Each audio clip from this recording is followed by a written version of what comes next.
प्रभु आप लोगों के साथ हो और आपकी आत्मा के साथ। संत लूकस के अनुसार पवित्र सुसमाचार। हे प्रभु तेरी महिमा हो। कुछ लोग मंदिर के विषय में कह रहे थे कि वह सुंदर पत्थरों और मनोती के उपहारों से सजा है।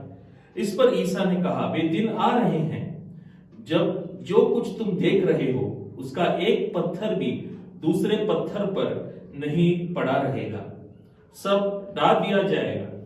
उन्होंने ईसा से पूछा, गुरुवर यह कब होगा और किस चिन्ह से पता चलेगा कि यह पूरा होने वाला है? उन्होंने उत्तर दिया, सावधान रहो, तुम्हें कोई नहीं बहकाए, क्योंकि बहुत से लोग मेरे नाम लेकर आएंगे और कहेंगे मैं वही हूं, और वह समय आ गया है, उनके अनुयायी नहीं बनोगे। जब तुम युद्धों और क्रांतियों की चर्चा सुनोगे तो मत डरना, पहले ऐसा हो जाना अनिवार्य है, परंतु अंत यही नहीं है। तब ईसा ने उनसे कहा, राष्ट्र के विरुद्ध राष्ट्र उठ खड़ा होगा और राज्य के विरुद्ध राज्य। भारी भूकंप होंगे, जहां जहां महामारी तथा अकाल पड़ेगा, आतंकित करने वाले दृश्य दिखाई देंगे और आकाश में एक महान चिन्ह प्रकट होंगे। प्रभु का सुसमाचार। हे क्रिस्त तेरी स्तुति हो। क्रिस्त में मेरे प्रिय भाइयों और बहनों, आज के सुसमाचार में यरूशलेम मंदिर के सुंदर पत्थर और मनोती को देखकर लोग उसकी प्रशंसा करते हैं। यदि हम सच्चे रीति से इज़राइल की संस्कृति तथा स्थापत्य शास्त्र, रचना शास्त्र का अध्ययन करेंगे तो हमें पता चलता है कि वास्तव में यरूशलेम मंदिर सुंदर था, भव्य था। यरूशलेम मंदिर के पास जाने के लिए लोग आतुर रहते थे, बेबस रहते थे कि हमें जाना है, जाना है, जाना है, क्योंकि इतना सुंदर और भव्य था। यरूशलेम मंदिर के प्रवेश करने के लिए 12 जो हम लोग जिन्ना बोलते हैं उसे 12 जिन्ना थे, उन पर हमें रख रख कर धीरे धीरे चढ़ना पड़ता था। और यरूशलेम मंदिर का जो दर्शनी भाग था, केवल दर्शनी भाग, मैं संपूर्ण मंदिर का विवरण नहीं दे सकता, समय कम है, वह दर्शनी भाग जो था वह स्वर्णिम था,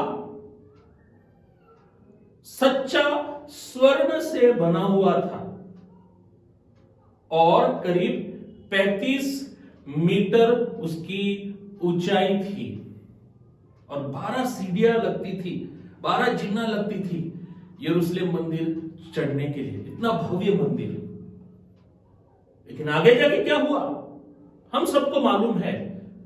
70 ईस्वी सन में रोमी साम्राज्य ने उस मंदिर को नेस्तनाबूद कर दिया, तबाह कर दिया। मेरे प्रिय भाई और बहनों, कभी कभी हम भी इन ऐहिक वस्तुओं में, भौतिक वस्तुओं में इतना बहक जाते हैं कि हम ईश्वर को भूल जाते हैं। हमें लगता है कि हम ही ईश्वर हैं।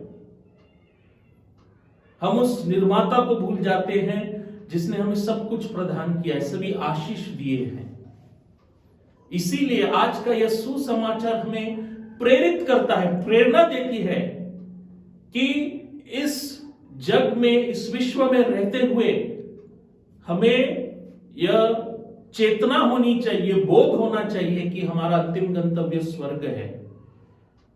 जो ऐहिक वस्तु अच्छे हैं, लेकिन इन ऐहिक वस्तु परमेश्वर से बढ़कर नहीं, परमेश्वर सर्वोच्च है।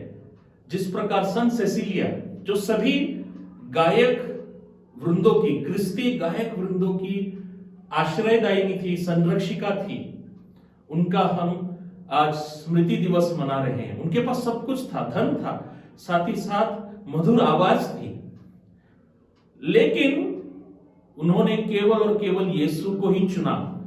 जब चुनाव करने का वक्त आया, रोमन साम्राज्य का धन, संपत्ति, अच्छा वैवाहिक जीवन, उन्होंने वो सब कुछ ठुकरा दिया और केवल यीशु को ही चुना। तो आज फिर से यह सुसमाचार हमें चुनौती दे रहे हैं।